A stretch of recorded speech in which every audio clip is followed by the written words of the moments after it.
मैं नहीं समझता कि इससे बड़ी कोई लड़ाई इस समय इस देश में, इस देश के लोगों के लिए जरूरी है। अगर ये लड़ाई ईमानदारी से लड़ ली गई और इस लड़ाई में हम जीत गए तो देश बच जाएगा, हमारी आने वाली पीढ़ियां बच जाएंगी, नस्लें बच जाएंगी। अन्यथा तबाही का वो मंजर आप और हम अपनी आंखों से देखेंगे जिसकी कल्पना भी हमें नहीं। ये बातें बहुत पहले से लगातार से चल रही, बहुत समय से ये सारी चीजें हो रही, लेकिन हम लोग इतनी गहरी नींद में सोए होते हैं। जो लोग हैं देश के ऐसी गहरी नींद में सोए होते हैं कि उन्हें पता ही नहीं होता कब, किस तरह से, कितने योजनाबद्ध तरीके से और कितने समयबद्ध तरीके से उनका सब कुछ खत्म किया था। होश ही नहीं होता लोग। वो लड़ाई आपको और हमें लड़नी। ईवीएम के विषय में हम आंदोलन आज से नहीं कर रहे। हम दूसरी बार जब मोदी सरकार ने शपथ ली थी, हम तब से ये लड़ाई लड़ रहे हैं। 30 मई 2019 से, और तब से हम लगातार लोगों को जगाने का प्रयास कर रहे हैं। लोग जागे हैं लेकिन बहुत कम संख्या। जो जागे हैं उनमें से सड़क पर आकर संघर्ष करने वाले मुट्ठी भर लोग, बाकी सारे जो पहलवान हैं वो घर में बैठ के मोबाइल पे पहलवानी दिखाएंगे, व्हाट्सएप पे आपको पहलवानी दिखाएंगे, वो आपके ट्विटर पे आपको कहेंगे बहुत बढ़िया काम कर रहे हो, वो फेसबुक पे कहेंगे आपका तो मुकाबला ही नहीं है, कम से कम कोई आदमी तो है जो बोल रहा। वो लोग आपको व्हाट्सएप करेंगे, बड़े प्यारे प्यारे मैसेज देंगे, कहेंगे हम आपके साथ हैं। भीड़ है ऐसे लोगों की, लाखों और करोड़ों में कह दिया जाए तो शायद कोई अतिशयोक्ति नहीं हो। लेकिन साथियों, लड़ाई तो चाहे जिस तरह की लड़ाई हो, लड़ाई तो सड़क पर लड़ी जाती है। युद्ध तो सड़क पर होता है, घरों में नहीं होता युद्ध। और जब सड़क पर लड़ने के लिए हम आएंगे नहीं, निकल कर बाहर नहीं आएंगे, तब तक कुछ भी भला होने वाला नहीं है। लड़ाई जीतना तो बहुत दूर की बात है, लड़ाई शायद शुरू भी नहीं हो पाए। ये स्थिति है। इन सारी चीजों को देखते हुए आप और हम यहां पर, आज की मीटिंग बहुत जरूरी मीटिंग, क्योंकि मैं ये मानता हूं कि कुछ भी करने से पहले, कोई भी काम करने से पहले उस पर विचार विमर्श कर लिया जाए, और वो विचार विमर्श गंभीरता से होना चाहिए, उसमें हंसी ठिठोली मजाक नहीं होना चाहिए। ये देश के भविष्य का सवाल है, हमारे आने वाली पीढ़ियों की जिंदगी का सवाल है। हम आजाद रहेंगे या गुलाम बनेंगे, ये एक सवाल है। तो इसमें मजाक नहीं, हंसी ठिठोली नहीं। तो साथियों, ये जो सारी चीजें हैं, ये आपके साथ जो अब हमने शुरुआत की है 5 राज्यों में चुनाव के बाद, वो एक बहुत गंभीर मसला है। मेरी आंखों के सामने की बात है कि उत्तर प्रदेश में किस तरह से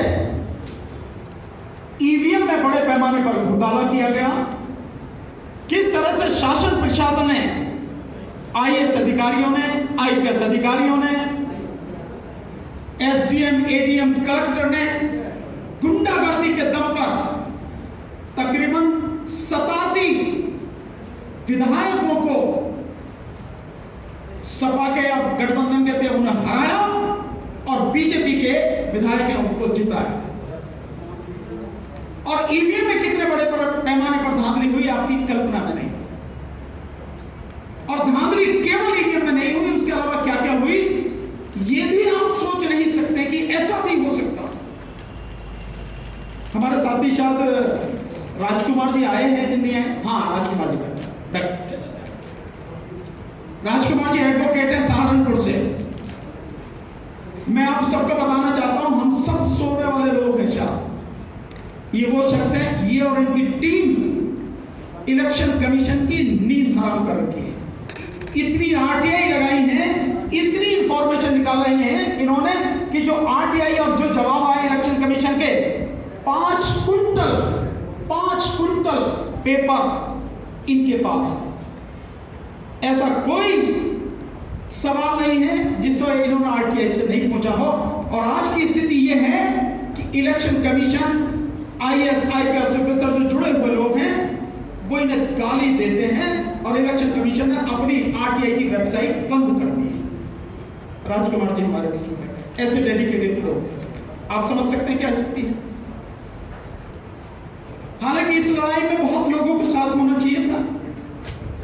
हम पिछले करीब मान के चलिए कि 20 दिन से 15-20 दिन से शायद 17-18 तारीख में हमने प्रेस कॉन्फ्रेंस करी थी, उसमें घोषणा करी थी। और आज 2 तारीख के 15 दिन हो गए, तो 15 दिन में पूरी दुनिया में आवाज चली गई।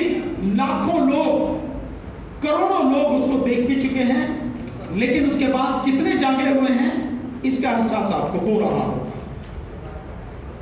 यही दिक्कत है कि जो लोग आपको और हमें गुलाम बनाना चाहते हैं वो 24 घंटे काम करते हैं, पूरे हफ्ते काम करते हैं, पूरे महीने काम करते हैं, साल दर साल काम करते हैं, जमीन पर काम करते हैं। और जिन लोगों की गर्दन काटी जाए, आइए दुल्ता साहब आइए प्लीज, जिन लोगों की गर्दन काटी जा रही है, जिन लोगों के तमाम अधिकार छीने जा रहे हैं, जिन लोगों की आने वाली पीढ़ियों को तबाह करने की पूरी साजिश लगातार काम हो रहा है, जिनकी आने वाली औलादें गुलाम बनाई जाएंगी, वो सब लोग सिर्फ और सिर्फ सो रहे हैं, सिर्फ और सिर्फ सो रहे हैं और कुछ काम नहीं। जब भी आप उनसे बात करो बहुत बड़ी बड़ी लंबी लंबी बातें करते हैं, बड़े बड़े भाषण देते हैं, पर जब उनसे कहो कि 4 कदम साथ में चले तो पता नहीं लगता कहां गए। कई लोगों के फोन आए, आप बहुत बढ़िया काम कर रहे हो। मैंने कहा मैं तो काम बढ़िया कर रहा हूं, आप साथ दोगे, ऐसा ना हो कि झंडा लेके मैं ही खड़ा रहूं, पता लगे बाकी सब साफ हो गए। ये ना आपको वो बड़ी सच्चाई।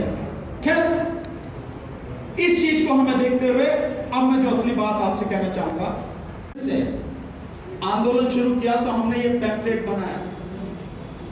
इसमें ऊपर लिखा है हमारी पार्टी का नाम, फिर लिखा है आजादी की दूसरी लड़ाई। लोग तो अब कह रहे हैं, हमने उस समय ये शुरू किया था कि आजादी की दूसरी लड़ाई। आपका सुझाव बहुत अच्छा है, पर इसमें हमने जो राष्ट्रपति को ज्ञापन दिया था वो मैं पढ़ के सुनाता हूं सर आपसे। इसमें 7वें नंबर पर है, मैं आपको थोड़ा सा और ऊपर से पढ़ के सुनाता हूं कि अब के बाद 5वें नंबर से 2-3 चीज पढ़ के सुनाता हूं, सुने ध्यान से। अब के बाद इस देश में कोई भी चुनाव, चाहे वह लोकसभा का चुनाव हो, राज्यसभा, विधानसभा, विधान परिषदों का, नगर निगमों, नगर पालिकाओं का हो, जिला पंचायतों, न्याय पंचायतों, ब्लॉक, ग्राम पंचायतों, ग्राम प्रधान का चुनाव हो, केवल और केवल बैलेट पेपर से होना चाहिए।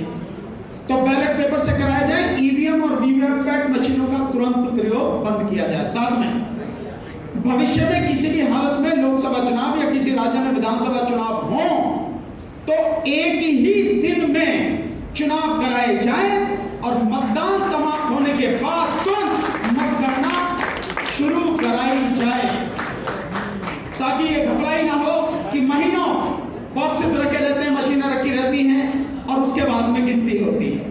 ये हम बताने की ऑलरेडी चीजें हैं, हम चाहते हैं आपके मुझसे सुझाव आए। हमने पूरी कोशिश की है, लगातार काम कर रहे हैं। तो सारी चीजें लगभग है, फिर भी अच्छा। इसके बाद ताकि किसी भी तरह की गड़बड़ी को रोका जाए, अब आपकी बात सर, सभी चुनाव आयुक्तों को चुनने की प्रक्रिया पारदर्शी हो और उन्हें एक पैनल जिसमें सर्वोच्च न्यायालय के मुख्य न्यायाधीश, प्रधानमंत्री, विपक्ष के नेता, एक ईमानदार वरिष्ठ एवं प्रतिष्ठित पत्रकार, एक ईमानदार वरिष्ठ एवं प्रतिष्ठित सामाजिक कार्यकर्ता हो, उनके पैनल द्वारा चुना जाना चाहिए। साथ में तीनों चुनाव आयुक्तों को मुख्य चुनाव आयुक्त की तरह ही सभी संवैधानिक और कानूनी अधिकार समान रूप से दिए जाए और उन्हें भी समान रूप से संवैधानिक संरक्षण प्राप्त हो। अभी वो क्या रहा है, चीफ इलेक्शन ऑफिसर ही है, जो मन में आता है वो करता है, चीफ इलेक्शन कमीशन, बाकी दो जो है वो केवल कठपुतली है। सो हमने अपनी तरफ से पूरी कोशिश की है ये सारी की सारी चीजें हों। एक और चीज है, जिला पंचायत के चुनाव हो तो वोटर लिस्ट अलग, नगर पालिका के हो तो वोटर लिस्ट अलग, विधानसभा और लोकसभा के तो वोटर लिस्ट अलग। तो बहुत पहले हमने कह रखा कि सारी लिस्टें एक ही होनी चाहिए। ऐसे भी एक कहानी सुनाता हूं, पुरानी कहानी है, सुनते रहते हैं कि कहीं एक बड़ा राक्षस था, बड़ा अत्याचार करता था, उससे कैसे लड़ा जाए, कैसे उसको खत्म किया जाए, समझ में नहीं आता। तो किसी ने बताया कि इसकी जान तोते में है, तोता पकड़ में आ गया, बस ये पकड़ में आ जाएगा। अब खोजा जाए तोता कहां है, तो तोता उन्होंने ढूंढ निकाला और तोता पकड़ के उसकी गर्दन मरोड़ दी, राक्षस खत्म।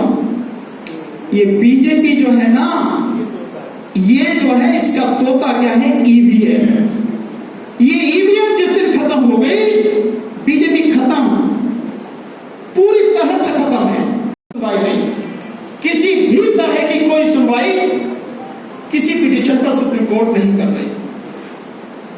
और ये उस समय है जिस समय सुप्रीम कोर्ट अपने आप ये कह चुकी है 8 अक्टूबर 2013 के जजमेंट में पैरा नंबर 27 में कि ईवीएम से free, fair and transparent election संभव नहीं। आपने देखा होगा इतना बड़ा दुर्भाग्य कि जब कोर्ट ये कह रही है कि इस मशीन से, ये जो मशीन है इससे free, fair and transparent election संभव नहीं है, तो सबसे बढ़िया फैसला क्या था, इस मशीन को हटाओ। यही तो था। सुप्रीम कोर्ट ने वो मशीन नहीं हटाई, उसके साथ में दूसरी मशीन जोड़ दी, ये और मशीन जोड़ दी, है ना मजा। भाई जो चीज खराब है उसको हटा के बाहर करो ना, जो खराब है उसे आप लगातार लगाए हुए दूसरी मशीन जोड़ दी, ये कहां से सही हुई। और दूसरी मशीन भी जोड़ दी आपने, तो उस मशीन में जो पर्ची निकलती है उनकी गिनती नहीं कर रहे हो, और वो पर्ची उसी मशीन में रह जाती है, तो वोट कहां पड़ रही है। वोट तो तभी पड़ेगी ना कि वो जो पर्ची है वो पर्ची मेरे हाथ में आए और उस पर्ची को मैं डिब्बे में डालूं और डिब्बे में से वो वोट काउंट की जाए, तभी तो काउंटिंग होगी।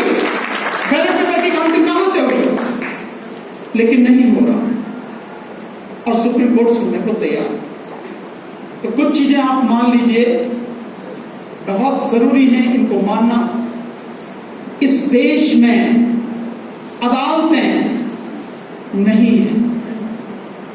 जब तक आप ये नहीं मानोगे ना, तब तक आप अदालतों पर कहीं ना कहीं भरोसा करते रहोगे, अदालतों के जाल में फंसे रहोगे और अदालतों से आपको कुछ मिलना नहीं।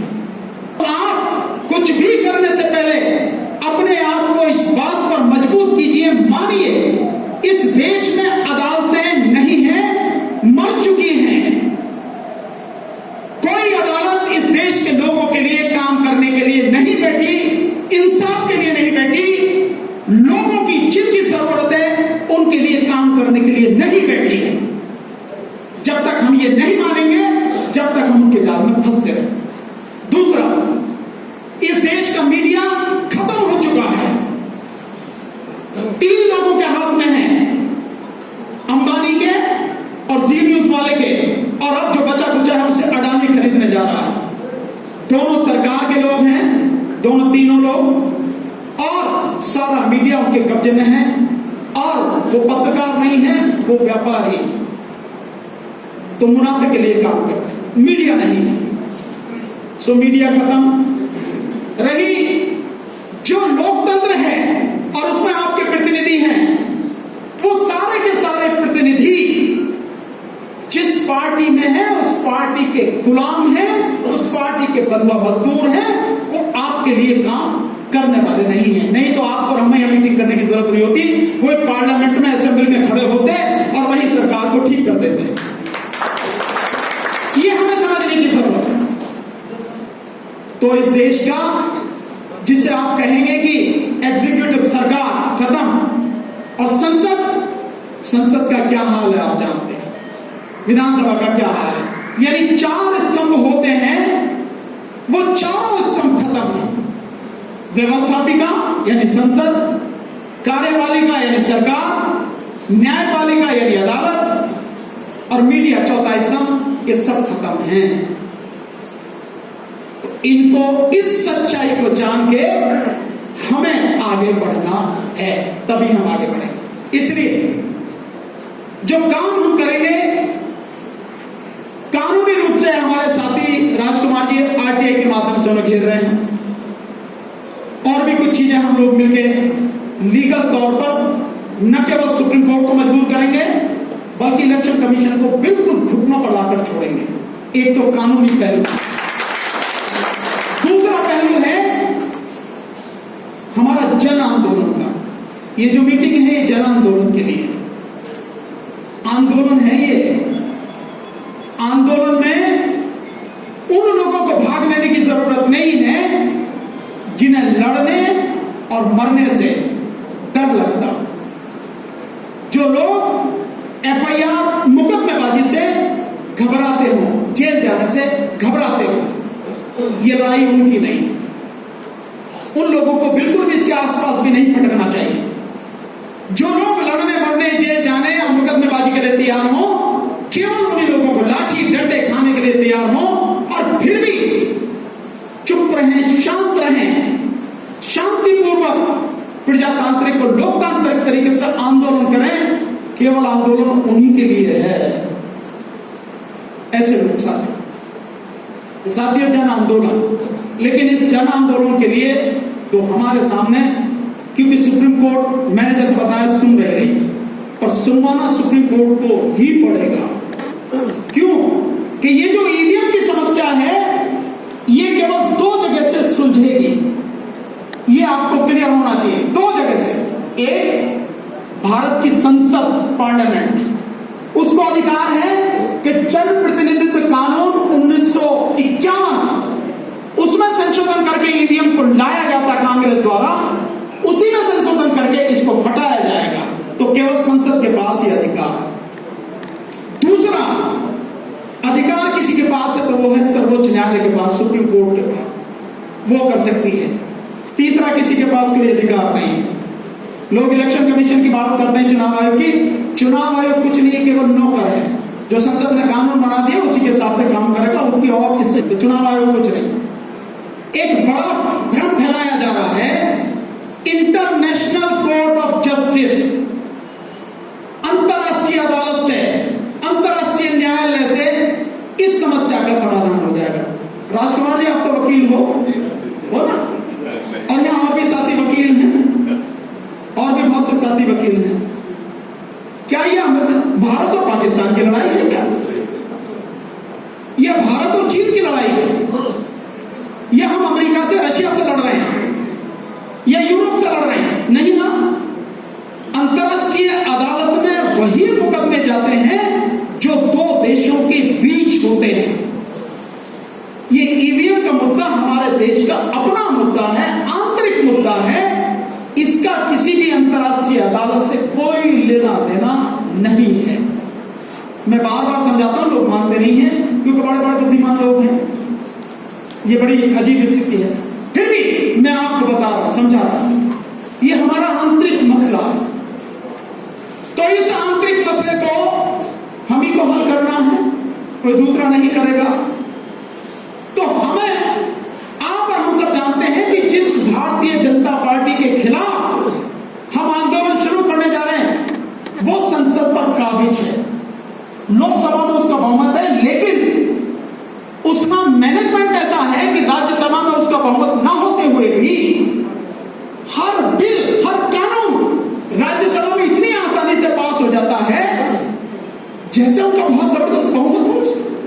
इसका मतलब यह है कि जो आपके तथाकथित पार्टियों के एमपी हैं वो बिके हुए हैं, डरे हुए, तभी पास होगा।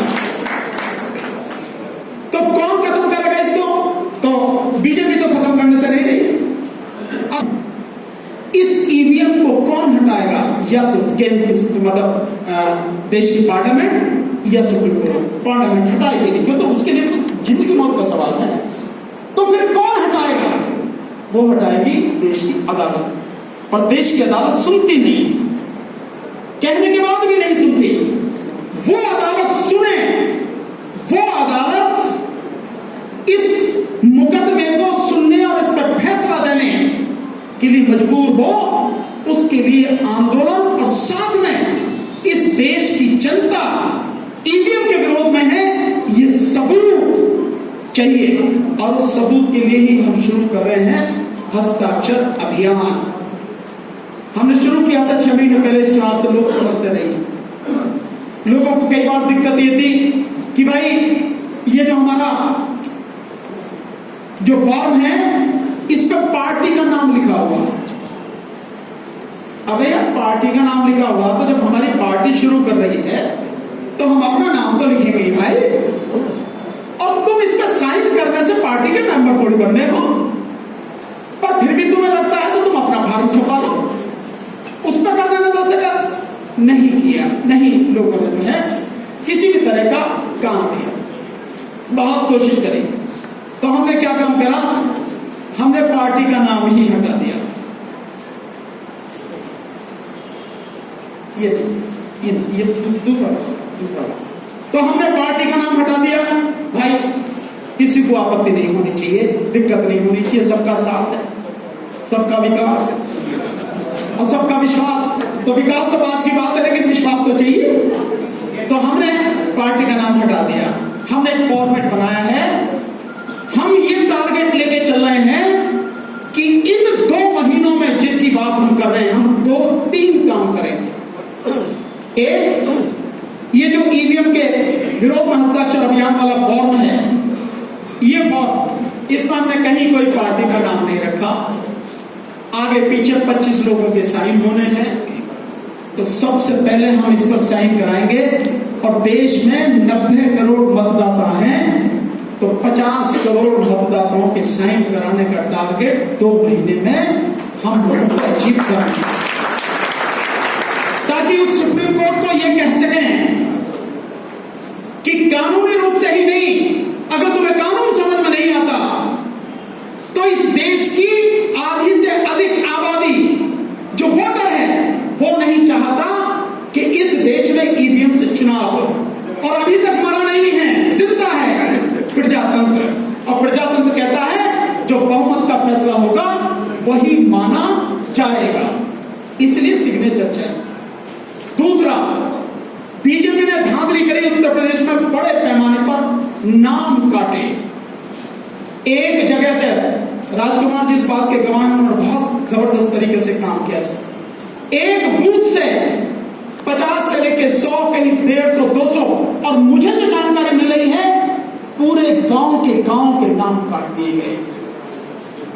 700 लोगों की जो अलीगढ़ में इजलास है, उस इजलास में उसी दिन जिस दिन पहले वो उसकी फेस की वोटिंग हुई 10 तारीख को, एनडीटीवी ने दिखाया था करीब 700 लोगों के बाद वोट काटे गए। कौन है जिनके वोट काटे गए हैं? या तो मुसलमान, या यादव, या एससी के लोग। केवल इन्हीं के वोट काटे गए और किसी के नहीं काटे गए। तो देखिए काम कैसे किया। इनके वोट काटे गए और जो उनके अपने हैं फर्जी वोट वो बढ़ाए गए, और इसके अलावा पैसे देकर निशान लगवा दिए उंगलियों पर, बूथ तक जाने नहीं दिया गया ताकि वोट ना पड़े, और फिर ईवीएम में गड़बड़ी, और फिर प्रशासनिक गुंडागर्दी। इस लेवल पर बीजेपी ने काम। तो हमने एक परफॉर्मा है, क्योंकि हम कह रहे हैं, लेकिन सबूत क्या है? सबूत तो होना चाहिए। ये परफॉर्मा भी हम आप साथियों को देंगे, जिसमें लिखा है जिनकी वोट काटी गई है उनका हमारे पास ये बताएं क्या क्या, जिले का नाम, किस जिले का है, लोकसभा क्षेत्र क्या है, विधानसभा क्षेत्र क्या है, बूथ संख्या क्या है, भाग संख्या जिसे बोलते हैं, बूथ संख्या क्या जहां की वोट काटी गई, और पोलिंग स्टेशन का नाम क्या है, और उसके बाद मतदाता का नाम, उसकी जाति और धर्म, इसी से तो पता लगे कि किसके काटे गए हैं, जाति और धर्म से, और उसके बाद उसके पिता या पति का नाम और पता, और फिर उसका वोटर आईडी कार्ड नंबर। अगर इलेक्शन कमीशन ने किसी को वोटर आई कार्ड दिया है, इसका मतलब वो वोटर है ना, फिर उसकी वोट कैसे कटेगी, इसलिए वोटर आई कार्ड नंबर और उसका मोबाइल नंबर, और फिर उसके आगे हस्ताक्षर, अंगूठा निशान, जो भी दोनों में से हो, क्योंकि कल वो व्यक्ति मुकर ना जाए, ये ना कहे कि मैंने तो नहीं कहा, आप ही ने भर लिया था, अपने आप साइन कर ली इस पर। ये दो काम हमें करने हैं, हस्ताक्षर अभियान और ये इंफॉर्मेशन जिनकी वोट काटी गई है। बहुत ईमानदारी से बताना, किसी पर दबाव नहीं है, दबाव से कुछ होता भी नहीं। हम जितने लोग यहां बैठे हैं, क्या हम सारे के सारे लोग इस बात के लिए तैयार हैं कि हम खुद और अपनी टीम के साथ लोगों को हम कन्विंस करेंगे, उनको सहमत करेंगे, और ये दोनों फॉर्म हम भरवाकर देंगे। सहमत है कि हाथ उठाकर बताइए साथियों। तो मैं ये मानूं कि जितने लोग हैं ये इस काम को अंजाम देने में पूरी ताकत लगाएंगे। बहुत बहुत शुक्रिया। ये तो काम करने हैं। इसके अलावा गांव लेवल से लेके, केवल यही काम नहीं है, गांव लेवल से लेके गांव, ब्लॉक, तहसील, विधानसभा, लोकसभा और जिला, यहां तक हमें टीम भी बनानी है, टीम बनानी है, और गांव गांव से सबके हमें मोबाइल नंबर, फोन नंबर लेने हैं, और हमें जो सोशल मीडिया की टीम है वो सोशल मीडिया की टीम बनानी है, ग्रुप बनाने हैं, ताकि जो भी इंफॉर्मेशन हो एक झटके में नीचे तक पहुंच जाए, क्योंकि मीडिया आपका साथ नहीं देगा। लिख लेना, आपके पास में यानी हमारे पास में, और जो इस देश को गुलाम बनाना चाहते हैं उनके पास में 2 साल का समय, तो काम भी समयबद्ध तरीके से ही करना होगा। अगर आप समयबद्ध तरीके से काम नहीं करेंगे तो कुछ होगा नहीं। मेरी बात कैसी लगेगी मुझे नहीं मालूम, लेकिन आप यहां आए हैं तो निश्चित रूप से आपके मन में पीड़ा है, आपके मन में दर्द है, आपके मन में कहीं ना कहीं एक ज्वाला है जो धधक रही है, और जो इस गंदगी से, इस देश में होने वाले अन्याय अत्याचार से बहुत बुरी तरह से अंदर से पीड़ित है। इसलिए आए, पर फिर भी आपकी ईमानदारी बहुत जरूरी। तो हम केवल अभी 3 चीजें आपके सामने रख रहे हैं। एक, 2024 हमारी सबसे बाहरी सीमा है, उस 2024 तक हमें इस देश से ईवीएम को और बीजेपी को जड़ से उखाड़कर फेंकना है। मैं यही कर रहा हूं आपसे, जड़ से उखाड़कर फेंकना है, ये बाहरी सीमा। इसके पहले हमें 6 महीने का, 7 महीने का समय हम लेकर चल रहे हैं, लेकिन उस 7 महीने में कौन सी है सीमा?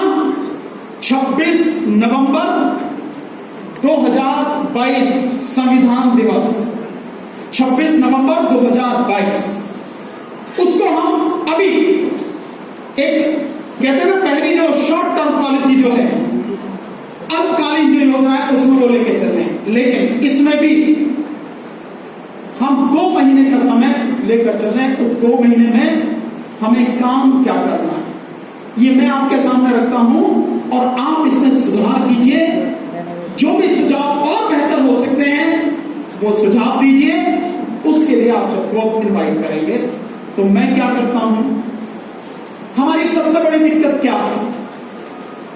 दिक्कत है ईवीएम। ईवीएम पर सुप्रीम कोर्ट सुनने को तैयार नहीं। आज भी जिस समय आपसे बात कर रहा हूं, 3 पिटीशन सुप्रीम कोर्ट में पड़े हुए ईवीएम के सिलसिले में। और अदालतों की जरूरत नहीं है तो वकीलों की जरूरत नहीं है। जब राजतंत्र स्थापित है, एक ही जगह से चलना है, तो विधानसभाओं की क्या जरूरत है? तो विधानसभाएं भी खत्म होनी है। नीचे जो आपकी नगर पालिकाएं हैं, जो आपकी पंचायतें हैं, नगर पंचायतें हैं, सब खत्म होंगी, कुछ बचेगा नहीं। देख लेना आप, जिस सिस्टमेटिक ढंग से वो लोग काम कर रहे हैं, और इस सब के लिए वो रात दिन काम कर रहे हैं। और जब ये होगा तो शिक्षा भी खत्म होगी, शिक्षा की जरूरत नहीं है। वैसे भी आज की तारीख में शिक्षा ऑलमोस्ट खत्म है। सरकारी स्कूल, सरकारी कॉलेज, उनकी सारी एड बंद की जा रही है, सब बंद किए जा रहे हैं, कुछ नहीं है। और जब ये होगा, और इसके अलावा जो रोजगार है वो रोजगार सब खत्म किए जा रहे हैं। सरकारी पद जितने खाली पड़े हैं उनकी संख्या लगातार बढ़ती चली जा रही है, क्योंकि जो भी रिटायर हो रहा भरा नहीं जा रहा। और जहां उन्हें चाहिए वो लेटरल एंट्री उन्होंने कर ली है, तो लेटरल एंट्री के माध्यम से आरएसएस के लोगों को हर जगह बिठाया जा रहा, हर जगह। कोई ऐसा विभाग नहीं बचेगा, कोई ऐसा डिपार्टमेंट नहीं बनेगा जहां पर आपको आरएसएस का, बीजेपी का व्यक्ति दिखेगा नहीं। हर जगह वो होगा, सारी कंट्रोलिंग पावर उनके पास है। सरकार में जो टॉप मोस्ट आईएएस के पद हैं वो 4 होते हैं, जो टॉप, नीचे डायरेक्टर, उसके ऊपर joint secretary, then additional secretary और फिर सेक्रेटरी। ज्वाइंट सेक्रेटरी लेवल पर उन्होंने सीधे लेटरल एंट्री से भर्ती शुरू कर दी, और उस ज्वाइंट सेक्रेटरी को ही उन्होंने हेड ऑफ द डिपार्टमेंट बना दिया। तो कहानी खत्म हो गई। और अब आईएएस के साथ साथ पीसीएस में भी शुरू हो गया है। जो पब्लिक है उस पब्लिक को बहुत ही प्यारे ढंग से, बहुत सिस्टमेटिक ढंग से भिखारी बनाया जा रहा है। जो गरीबों को अनाज देने वाली बात है, बड़ा ढोल पीटा जाता है जैसे कोई अपनी जेब से दे रहा है। सब आप ही का, हम सबका पैसा है, देश के लोगों का पैसा है, लेकिन दिया जा रहा है। कहा जा रहा है कि हम 80 करोड़ लोगों को दे रहे हैं, लेकिन वो है क्या? आप में से कभी किसी ने देखा है कि जब मछली को पकड़ना हो तो क्या करते हैं? मछली को पकड़ना होगा तो कांटा जो होता है ना, उस कांटे में चारा लगाया जाता है। मछली को वो कांटा नहीं दिखता, क्या दिखता है? वो चारा दिखता है। तो ये जो 5 किलो अनाज है, ये वो चारा है जो बीजेपी और आरएसएस का जो कांटा है उसके ऊपर लगा है, जिसमें वो कांटा उसको दिख नहीं रहा। जैसे ही वो चारा खाएगी मछली, वो कांटा उसके गले में फंस जाएगा, और उसके बाद मछली को खींच के, क्या होगा मछली का, निकाल के उसकी गर्दन काटी जाती है पहले, और फिर उसको भून के, तल के, खा के खत्म कर दिया जाता। यही वो चारा है जो फेंका जा रहा है। क्योंकि रोजगार खत्म कर दिए तो लोगों को मूर्ख बनाने के लिए उस चारे का जो इस्तेमाल किया जा रहा है वो तो करना पड़ेगा ना, इसलिए वो चारा इस्तेमाल किया जा रहा है। जो फंसेगा इसमें उसकी मौत निश्चित, बचेगा नहीं। और क्योंकि 120 करोड़ लोगों को तबाह करना है, उन्हें गुलाम बनाना है, तो कोई भी नहीं बचेगा। जो लोग समझ रहे हैं कि मेरे पास घर बढ़िया है, मकान बढ़िया है, पक्का है, एसी लगा है, पंखा लगा है, पैसे भी पड़े हैं अकाउंट में, जमीन भी है, कुछ भी बचेगा नहीं। सब गिरफ्त में आएंगे। वो शेर नहीं है राहत इंदौरी साहब का कि लगेगी आग तो, है ना, कई घर आएंगे जद में। शहर में हमारा ही मकान थोड़ी है, सब क्या आएंगे घर, सब लोग। इसके अलावा जो सारी चीजें की जा रही हैं, आपने अब तक ईवीएम में गड़बड़ी सुनी थी, आपने शासन प्रशासन की गुंडागर्दी से किसी को जबरदस्ती जिता देना ये भी सुना था, लेकिन एमएलसी के पर्चे फाड़ दिए जाए। एमएलसी का कैंडिडेट अपना पर्चा भरने जा रहा है, उसको पकड़ के पीटा जाए, उसके पर्चे फाड़ दिए जाए, उसके कुर्ते फाड़ दिए जाए, और फिर भी अगर वो किसी तरह से पहुंच जाए उसके बाद उसका पर्चा कैंसिल कर दिया जाए, और एमएलसी को इतना डरा दिया जाए कि नाम वापिस ले ले अपना। जो आपको दिख रहा है सुप्रीम कोर्ट को नहीं दिख रहा क्या? जो पूरी दुनिया को दिख रहा है, ये हाईकोर्टों को नहीं दिख रहा, हाईकोर्ट के जजेस को नहीं दिख रहा, जो आम आदमी को दिख रहा है वो क्या इन सारी संस्थाओं को, चुनाव आयोग को नहीं दिख रहा, पुलिस को, प्रशासन को नहीं दिख रहा, पुलिस के सामने सब कुछ हो रहा। तो कितनी भयानक स्थिति है कि एमएलसी तक का टिकट नहीं भरने दिया जा रहा। जिला पंचायत और ब्लॉक अध्यक्ष वाली तो सुनते थे, किया भी बीजेपी ने अभी उत्तर प्रदेश में चुनाव हुए तो पूरी तरह से हार गई बैलेट पेपर में, और जब जिला पंचायत के अध्यक्ष चुनने आए और जब ब्लॉक के अध्यक्ष चुनने आए तो शासन प्रशासन की गुंडागर्दी के दम पर 90% सीटें जो है उनके हाथ में चली गई। डिक्लेयर कर दिया, कैंडिडेट को नजरबंद कर दिया, टिकट ही नहीं भरने दिया। लेकिन एमएलसी के पर्चे ना भरने दिए जाए, उन्हें पीटा जाए, ये नजारा पहली बार देखा। इतनी भयानक स्थिति है। अब सोचिए कि अगर उत्तर प्रदेश में सरकार बनानी है तो चुनाव की क्या जरूरत है? मात्र 202 ही सीटों पर तो प्रशासन के माध्यम से गुंडागर्दी करनी है, क्या जरूरत है चुनाव? जब आप 10 एमएलसी के पर्चे वापस करवा सकते हो, पर्चे फाड़ सकते हो, तो 202 सीटों पर आप टिकट ही ना भरने दो एमएलए का, विधानसभा के चुनाव की क्या जरूरत है? अपने आप चुन के आ जाएंगे निर्विरोध, तो आपके इस चुनाव की भी क्या जरूरत रहेगी? और जो इतने बड़े प्रदेश में हो सकता है वो हर जगह हो सकता है, कहीं भी हो सकता है ये स्थिति। लेकिन इसकी जरूरत नहीं पड़ेगी, क्योंकि 2024 में अगर भारतीय जनता पार्टी चुन के आती है, चुनाव नहीं होगा, राजतंत्र स्थापित होगा, मोदी राजा बनेगा, बाकी सब प्रजा गुलाम। ये स्थिति। तो क्या हम मुर्दे हैं? क्या हम इतने कमजोर हैं कि एक व्यक्ति आके या 2 व्यक्ति आके जो मन में आए कर रहे हैं और हम सब उनकी हर बात को बर्दाश्त करते रहे, चुपचाप सहते रहेंगे? इतने कमजोर हैं हम क्या? जितने मुट्ठी भर लोग इस अन्याय और अत्याचार को अंजाम दे रहे हैं, इस देश के लोगों को गुलाम बनाने की साजिश रच रहे हैं, और जिनको गुलाम बनाने की कोशिश कर रहे हैं, अगर 0.5%, समझ रहे मेरी बात, 0.5% लोग भी, यानी 0.5% लोग भी जाग के खड़े हो गए, दावे के साथ कहता हूं, मोदी सहित उन सबको इस देश की धरती कम पड़ जाएगी भागने के लिए। यह स्थिति है, पर हम लोग जागे नहीं। अभी सुबह एक सज्जन का मैसेज आया, मैं पढ़ रहा था, कह रहा साहब अभी मैं, ध्यान से सुनना मेरी बात, अभी मैं जा रहा हूं वैष्णो देवी और वहां से आके आपसे मिलूंगा, फिर क्या मिलेगा मेरे से? अबे वैष्णो देवी जा रहा है, फिर मेरे से क्या मिलेगा? क्योंकि जो लोग तुम्हें गुलाम बना रहे हैं, तुम उन्हीं की व्यवस्था का पालन कर रहे हो, उसी को मान रहे हो, तो तुम्हारा अपना अस्तित्व कहां है? तुम्हारी अपनी व्यवस्था कहां है? तुम्हारा अपना कोई परंपरा, कोई कारोबार, कोई ढंगी कोई चीज है कि नहीं? आपको नहीं है।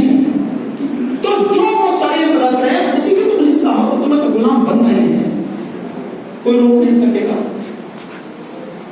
ये स्थिति हमारे सामने है सर।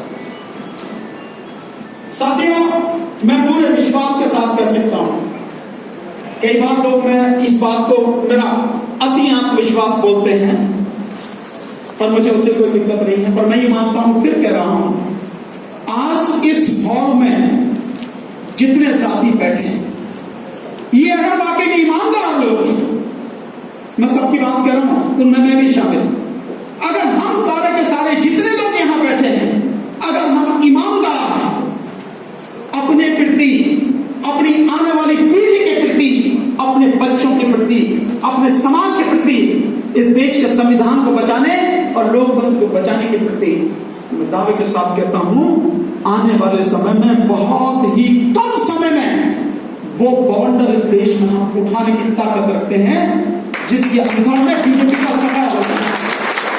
अगर हम ईमानदार हैं तो, और अगर हम ईमानदार नहीं हैं तो कुछ भी नहीं होगा। मैं उम्मीद करता हूं कि उसी ईमानदारी के तहत हम पूरी ईमानदारी से आज ही से काम करेंगे। इसी पल से हम काम करेंगे। हम उसके लिए अब एक भी पल जाया नहीं करेंगे। हमें कई लोगों ने कहा, आपने राजनीतिक पार्टियों विपक्ष की जो है उनसे बात की, संगठनों से बात की। मैंने कहा भाई मैं तो ओपन सबको निवेदन किया है, बिल्कुल खुला निमंत्रण है। तो जो चीज करोड़ों लोग देख रहे हैं तो वो भी देख रहे होंगे। उनको भी खुद नहीं आते हैं तो अपना कोई प्रतिनिधि भेजना चाहिए। अगर ईवीएम की लड़ाई है तो मैं समझता हूं सबसे ज्यादा तो उन्हीं की लड़ाई है भाई। उन्हीं की तो जो एमएलए एमपी बनने के लिए वो जो लड़ते हैं तो उन्हीं का तो सुपड़ा साफ होता है। तो उनको होना चाहिए, आना चाहिए। पर फिर भी अभी हम बात नहीं कर पाए क्योंकि जिस आंदोलन की हमने लोगों को आवाज दी है, हमारी जिम्मेदारी है पहले उसको हम ईमानदारी से पूरा कर लें और 2 तारीख के बाद हम उन जो राजनेता हैं तथाकथित उनसे भी बात करेंगे। हालांकि मैं विश्वास के साथ कह सकता हूं उनमें से कोई आपका साथ देगा नहीं, किसी गलत फहमी में मत रहना। फिर भी लोगों की संतुष्टि के लिए, क्योंकि प्रमाण चाहिए ना, लोगों को सबूत चाहिए, तो हम बाकायदा लेटर लेके उन पार्टियों के नेताओं के पास जाएंगे, भैया इस लड़ाई में साथ दो। वो कितना साथ देंगे ये भविष्य बताएगा।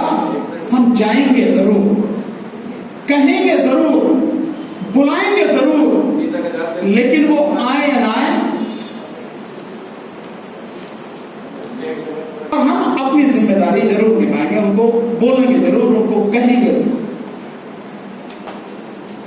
इसके अलावा साथियों, मैं और आप कितना भी कह लें, लेकिन कुछ लोग, कुछ पार्टियां हैं जो नहीं आएंगी। कितनी भी कोशिश कर लीजिए। हमारे विरोध में कौन है? भारतीय जनता पार्टी और आम आदमी पार्टी उसी की बी टीम है। इसमें तो किसी को कोई शक नहीं है। किसी को शक नहीं है ना? तो आम आदमी पार्टी और बीजेपी, इनसे तो बात करने का कोई मतलब ही नहीं है। अब इनके अलावा जो बाकी रह गए हैं उनमें से भी बहुतों को आप जानते हैं, मैं नाम नहीं ले रहा, कौन कौन आपके साथ में आ सकता है। क्योंकि लड़ने से पहले आपको यह जरूर मालूम होना चाहिए कि ये जो लड़ाई है, ये लड़ाई क्या है, ये लड़ाई क्यों है, ये लड़ाई कितनी लंबी लड़नी पड़ सकती है, ये लड़ाई कितने झंझावातों से होकर गुजरेगी, कितने गोली से मारे जाएंगे, कितने जेल में बंद करे जाएंगे, कितनों की हड्डियां तोड़ी जाएंगी, कितनों को पैसे से खरीदा जाएगा, कौन आपके बीच में रहकर गद्दारी करेगा, ये सारी चीजों का आकलन आपको होना चाहिए। ये भी होना चाहिए कि कौन विरोध में है और कौन आपके पक्ष में हो सकता है और कौन कहीं भी नहीं खड़ा होगा। ये सारी चीजों का पता होनी चाहिए। हम बहुत सोच समझ के हमने ये काम शुरू किया।